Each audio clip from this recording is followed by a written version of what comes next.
Père et du Fils et du Saint-Esprit.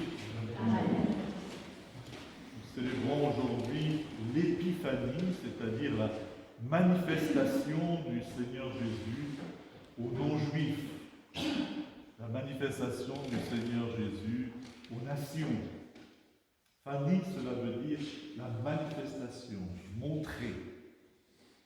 Le soir de Noël, nous avons célébré la naissance du Seigneur Jésus et sa manifestation aux Juifs à travers le berger. Aujourd'hui, c'est en quelque sorte la suite de cet évangile, cette fois selon saint Matthieu. Et si nous suivons la tradition que notre Père Alphonse nous a enseignée, nous allons regarder ce texte que nous avons entendu en mettant notre prénom à la place de chaque personnage. La méthode, vous le savez, toujours très édifiante pour notre vie spirituelle. Ici, le premier personnage qui est cité en dehors de Jésus lui-même, c'est le roi Hérode, un personnage, ma foi, peu sympathique. Il est certes roi de Judée et a reconstruit le temple pour s'attirer les faveurs du peuple juif, mais c'est un usurpateur et il est considéré comme tel. Il a été fait roi, en fait, par les Romains, l'occupant. C'est un carriériste sans scrupules. C'est un iduméen par son père, c'est-à-dire un quasi-étranger. Et il n'hésitera pas à exterminer la dynastie juive au pouvoir et qu'il devait servir pour, collaborant avec les Romains, prendre sa place. C'est aussi un grand bâtisseur de cités hellénistiques et donc, par conséquent, un collecteur d'impôts impitoyable.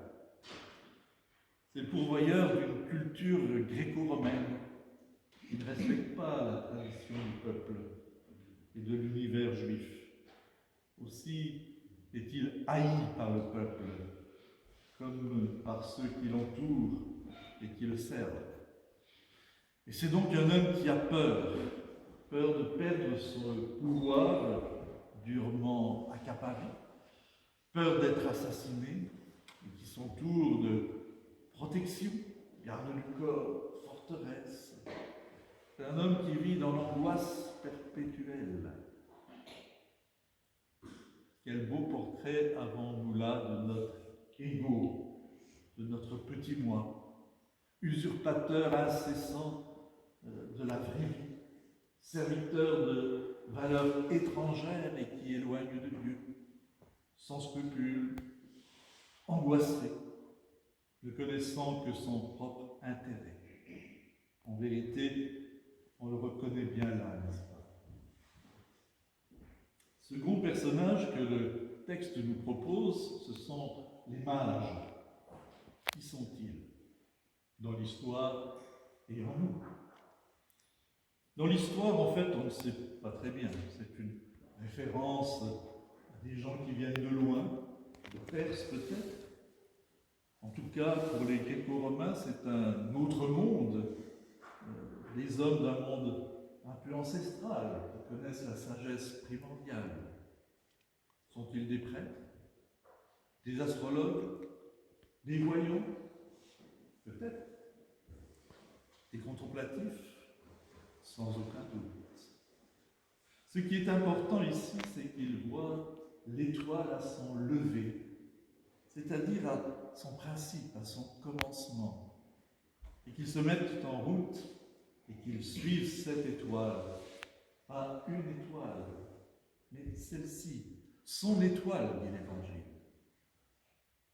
Soulignons qu'ils cherchent, qu'ils se renseignent, qu'ils se fatiguent pour venir se prosterner devant lui, devant celui qu'ils ne connaissent pas, devant l'au-delà de tout, mais dont ils savent, avant de l'avoir vu, que c'est un roi qui vient de naître. Ils ont une connaissance intérieure. Cette révélation, pour être mise en route, pour faire le chemin, pour apporter l'encens, l'or et la myrrhe.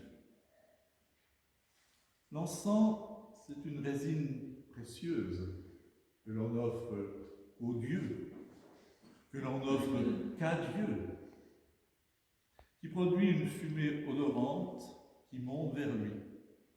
Et je le vois dans ce mage qui apporte l'encens, cette fine pointe de notre âme qui nous permet d'entrer en contact avec Dieu, ce que nous appelons l'esprit avec un petit E qui entre en contact avec l'esprit avec le grand E, qui a la capacité de dialoguer avec l'esprit.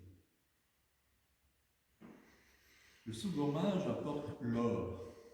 C'est le métal précieux, symbole de la royauté, cette royauté qui gouverne les nations, les cultures, l'intelligence, les cités, les rapports entre les hommes. Cette royauté, n'est-ce pas, c'est ce qui gouverne notre âme, notre psyché. Le troisième mage apporte la myrrhe, parfum traditionnel de l'Arabie qui permet d'embaumer les morts, et nos pères y ont vu l'annonce de la mort et de la résurrection du Seigneur Jésus. Mais on peut aussi y voir le symbole de notre corps qui mourra, assurément, et qui ressuscitera, c'est notre foi. Oui, ces trois mages qui apportent l'encens, l'or et la myrrhe nous enseignent que c'est de tout notre être, avec tout notre être, par tout notre être, corps, âme et esprit, que notre personne est appelée à se mettre en route, à se fatiguer, à étudier, à entrer dans la connaissance, à se renseigner aussi auprès des autres, c'est-à-dire auprès de toutes les grandes traditions, pour suivre l'étoile, son étoile, et le découvrir. Lorsque cette étoile, son étoile, s'arrêtera au-dessus du lieu où il se trouve. Rappelons-nous nos moments étoilés. Comme les mages, avant d'entrer, réjouissons-nous d'une extrême joie. Et alors nous pourrons, corps, âme et esprit, nous prosterner et l'adorer. Et nous dit le texte, ouvrant leur trésor et lui offrir des présents, de l'or, de l'encens et de la myrrhe. Nous sommes l'or, l'encens et la myrrhe. Nous sommes les présents qu'il attend de nous. Aussi ouvrons-nous dans la joie, la très grande joie, et donnons-nous corps, âme, esprit, donnons-nous totalement à ce roi qui habite notre Bethléem intérieur, notre cœur. On ne peut passer sous silence la présence toujours discrète et silencieuse de Marie. L'Évangile nous dit, entrant dans la maison, ils virent l'enfant avec Marie, sa mère. L'évangéliste ne dit rien de plus sur son sujet. Mais elle est là, comme elle sera là tout au long de la vie du Christ, tout au long de l'Évangile, silencieuse dans notre cœur, nous présentant l'enfant qu'elle met au monde pour nous, au fond de nous. Elle est ce silence profond qui enveloppait toute la terre, comme nous l'a dit le chant d'entrée. Elle est ce silence au fond de nous qui engendre le Verbe, le Sauveur, le Roi de gloire, l'enfant fragile qui veut tuer notre Hérode. Puis voici le dernier verset du texte. Avertis en songe de ne pas retourner vers Hérode, ce fut par un autre chemin qu'ils retournèrent en leur pays. Nous voilà avertis, prévenus. Il nous faut, coûte que coûte, éviter de retourner vers Hérode, de redonner à notre ego cette place usurpée.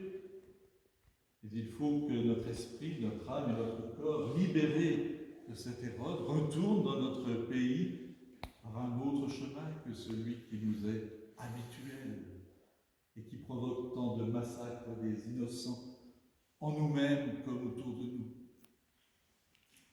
C'est extraordinaire, dès le début de l'Évangile, à travers même le récit de sa naissance et de sa première manifestation au monde, Dieu nous propose la métanoïa, le retournement. Oui, dès le début des évangiles, notre chemin spirituel est tracé, indiqué. À nous de suivre son étoile, à nous de nous réjouir d'une très grande joie, à nous de nous offrir à lui sans réserve, entièrement, corps, âme, esprit, afin qu'il puisse réaliser en nous ce qui lui est agréable. À lui soit la gloire, la puissance et l'honneur au siècle des siècles. Amen.